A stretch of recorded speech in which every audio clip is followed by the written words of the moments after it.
I like to think that how men fall in love is a little bit more complicated than how women fall in love because they're very complex. They could love you but not want to commit to you. They could love you but still hurt you. They could love you but not have a physical attraction to you. Guys are freaking confusing, ladies and gentlemen. So we're going to talk about how men truly falls in love, and we're going to be reacting to these types of videos and see what they have to say and whether or not what they're saying is correct. Let's continue. Men don't fall in love through sex. They fall in love through the promises that they make and then keep to you. Now, I'm about to give you a whole science lesson because you guys are out here getting it wrong and you're hurting yourself because of it. Now, women do fall in love through sex. That's why whenever you hear someone like, oh, no, it's going to be casual, I don't actually like him, like I'm going to be player two, biochemically, that's really hard because we release oxytocin. Oxytocin is your bonding chemical. It's why you feel close after sex. It's why you feel close during cuddling. Also, when we firing off that oxytocin like crazy when we're in love. It's why he was kind of okay at first, and now you're like, he's literally a shit, and I am so in love. Men release some levels of oxytocin after sex, but it's actually not what bonds them to someone. What bonds them to you, that commitment level, is vasopressin. So what happens That's in the thing.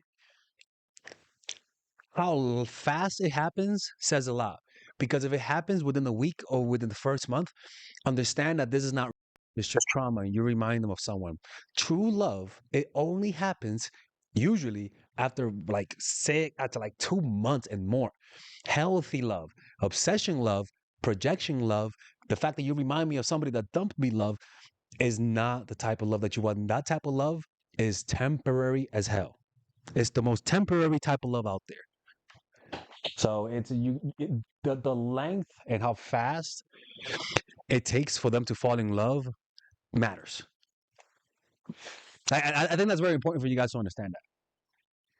in the beginning, though, they are releasing testosterone. Testosterone is their pursue behavior. That's why, girlfriend, do whatever you want. But if you're wanting a guy to commit to you, sleeping with him in the beginning isn't the smartest thing to, because guess what?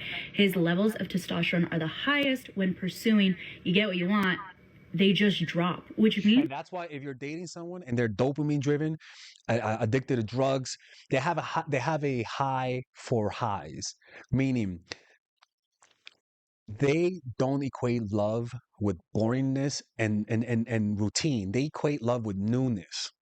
So that's what I mean. If they love you from the start, it's not that you're lovable. It's just that they only love newness, which means that's not real love. Real love is something that you feel and is a calming presence. Your heart is not pumping. You just feel relaxed. In fact, you are more relaxed. You move slower, right? But people who are anxiously in love, which is not real love, in my opinion, it's just an anxiety that's confused as love. Right after sex, if it's in the beginning, he actually likes you less unless vasopressin is released. But men have to develop vasopressin receptors for that to happen, and those take time to build. Testosterone does not create commitment. To them, it peaks, dips. Okay, now they have to. And that's why the more a man loves you, the less sex he'll have, it seems like, because it's not testosterone fueling it, right? It's oxytocin. I think it's all right. So this is why if you're addicted to sex, it might be a little bit difficult to get there, I think, right? Somebody to correct me if I'm wrong. Go find that thing that peaks their testosterone again. They already got the conquest over there. Say men fall in love through the commitments they make and keep, because this is more of a sign of a vasopressin release. The other sign of vasopressin release is mate guarding behavior. That is very much, these are my resources, you cannot have them because I care about them. This chemical takes time to develop, but it's also the reason if you keep sleeping with someone who treats you like shit, who keeps breaking their promises to you, who breaks their commitments to you, who does not seem to care to commit to you, the vasopressin is not going to be meant for you. You cannot sleep your way with a guy into making him care. The only way is if you apply certain strategies, honestly. But they have to genuinely love you. And you're not creating love out of nowhere. You're just accelerating the process and removing any hindrance. In other words, it's almost like having a car. You may have the power to drive fast, but it's not aerodynamic. You want to be love dynamic, where you don't have things that sabotage you. You don't have things that push people away, right? So if you remove all of the negative, creepy habits that you have when you love someone that pushes them away, and you apply some of the strategies that I teach on my main channel, then you could speed up the process. But you're only speeding up what's already there. You're not creating it out of nothing. It's not how it works. And it's going to work the reverse for you if you're a woman, because you are going to be releasing all this oxytocin and you're going to be the one going through that heartbreak. And that shit's going to suck. So I just heard somewhere that men are more likely to fall in love with a woman when they're actually away from the woman. Whereas us women fall in love with the guy when he's right in front of us. Now, this comes down to how women and men process their thoughts differently. Men need that space. Men need that time alone, to be alone with their thoughts, to process their feelings, to start missing the other woman and make that realization of like, oh my God, I'm in love with her. And that's what makes them come back. Whereas women, we need the guy to be in front of us for us to fall in love with him. When we have our sweet talks with them, when they're hugging us, when they're kissing us, when we're making plans for the future, that's where we fall in love. If he's like pulling away a little bit, don't freak out, don't go into overdrive. Give him that space to make the realization that, you know what, I think I'm in love with this girl. Men fall in love. What makes them pick you? A reminder that dope. Is this an AI looking motherfucker? Like, is this AI, people? This is moving weird. Dopamine and vasopressin are the primary chemicals that drive love. Now, there's a concoction of there's prolactin, testosterone, estrogen, there's oxytocin, there's a lot of norepinephrine, there's a lot of chemicals, but the primary ones for men, dopamine is the hormone that ties to pleasure. And now, look, I just gotta, it's not just okay, I do agree, but you gotta understand, this doesn't happen on every person. This reaction of love only happens with specific people. Who they are, well, it depends. Who they remind, well, no, it's not who they remind you of. It's very similar to liking pizza. Why do you like pizza more than burgers? I don't know why. It's genetic, right? There's something in you that likes pizza more than burger. Preferences, taste, in everything, in life, in women, in men, is also genetic, right? So this love only happens when you meet someone. Now, the love that I'm talking about is the love that happens after 2 months, not the creepy love after 1 week. You don't know me, okay? You don't know me. I'm not that lovable. Trust me. You can't know me in the week. That type of love grows slowly. And that type of love can only grow with certain people. You cannot love everyone, and not everyone can love you. So this biochemical reaction occurs with specific people that your body reacts to for some reason or another. Why is it that you're better friends with this person and not with this person? Your bodies literally tell you which ones who you want to hang out with, literally, through your likes and dislikes. Fear in the amygdala, okay? So gambling, cocaine, smashing, all these things, hunger, literal motivation is driven by dopamine. Hence, the longer you can sustain a man's hunger for you and not put out, essentially, right? Because when he smashes, it drops back to baseline. Yeah, but again, it will drop back. But if he really likes you, there's going to be something that's going to draw you back to them. You know what I mean? Like he's talking about kind of like you. But when somebody really likes you, you can make mistakes and they'll still love you. You can make a lot of mistakes when somebody has a genuine reaction to you. You can make a lot of mistakes and they'll still love you because their body says, I like them. Dopamine you want to keep high in him. Vasopressin results in mate guarding, physical possessiveness, right? When he wants you around and he doesn't like you talking to other men, all that type of stuff. And what releases vasopressin is stress, right? But the stress you want to cause is you don't want to be the source of stress. I think the stress you want to cause is confrontation. When you fuck up or when he fucks up, confronting each other is stressful. Letting people know boundaries is stressful. And that stress causes people to respect you more because you're telling people your boundaries. It doesn't feel comfortable and you have to humble yourself. And you too, and me too, eventually you want to do this to him and you want him to do that to you. And that stress, awkwardness, I'm like, oh, I fucked up, makes you like them more because usually you like each other more after conflict. So that's my opinion. He could have a different opinion. Your absence should be what stresses him out. Him wanting to literally feeling possessive over you, right? Because he likes you. Mm-hmm. He doesn't want you to have access or be accessed by any other men. He doesn't want you unsafe, etc. Right? That's one, but I think that the one that really does hit is not the one that's made not because of comparison, this competition, but because you guys communicate well. You confront conflict. You guys can feel awkward in conflict, and you guys can go from conflict to comfort. And that is what bonds you. You guys develop a legend with each other. You guys have gone through things. And that, like an army who has won a few battles, it makes you guys battle tested. In other words, you fall in love quicker. Right? That protective instinct.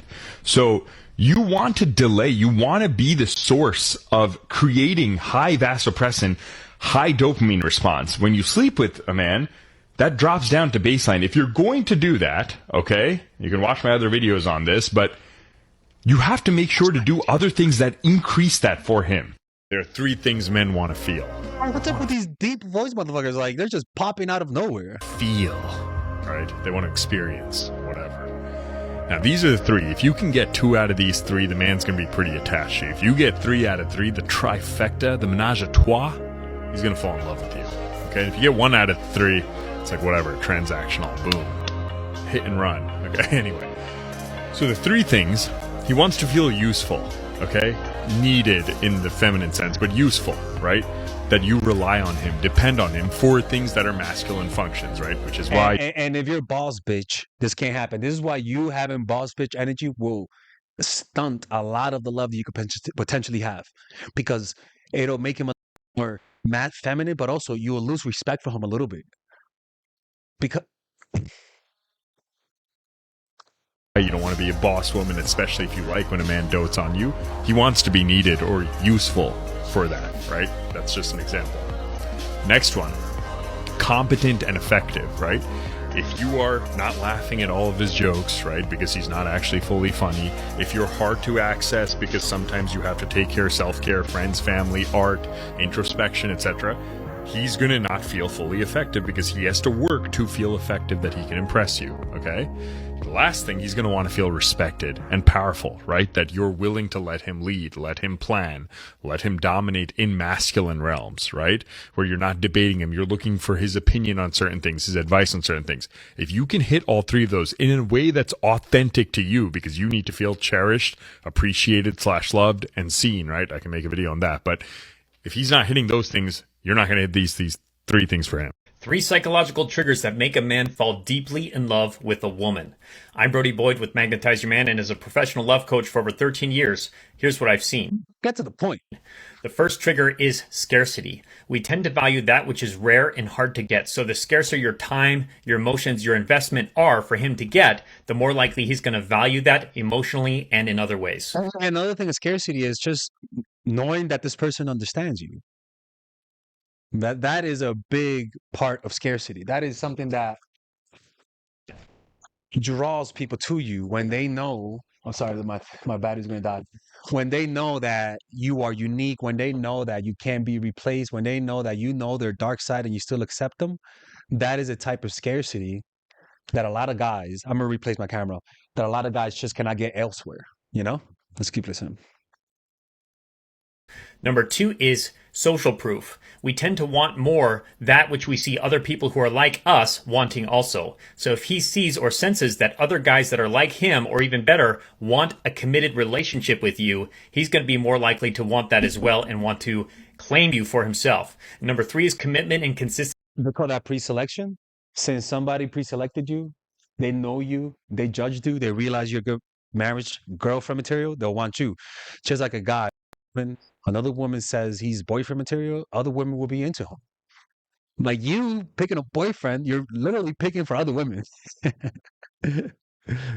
Consistency. We tend to commit to that which we've already committed to in the past. So if he's already committed to helping you with something or committing to an exclusive relationship, he's more likely to continue committing to you in deeper and deeper ways.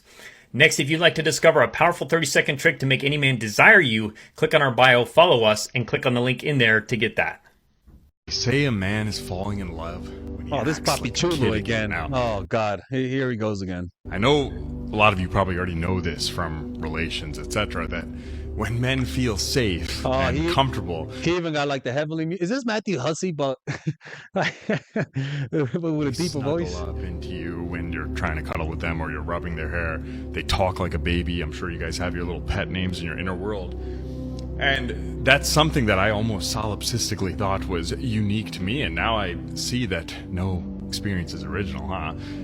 a lot of you all have this inner world, and there is truth in that, in the sense that if a guy is not willing to let down his almost socialized masculine guard, and it's not that that's how men act masculinely is not important, it's important, but what are they coming to you for, right? What makes him indebted to you or almost make you feel like an equal that he can't find in other women, right?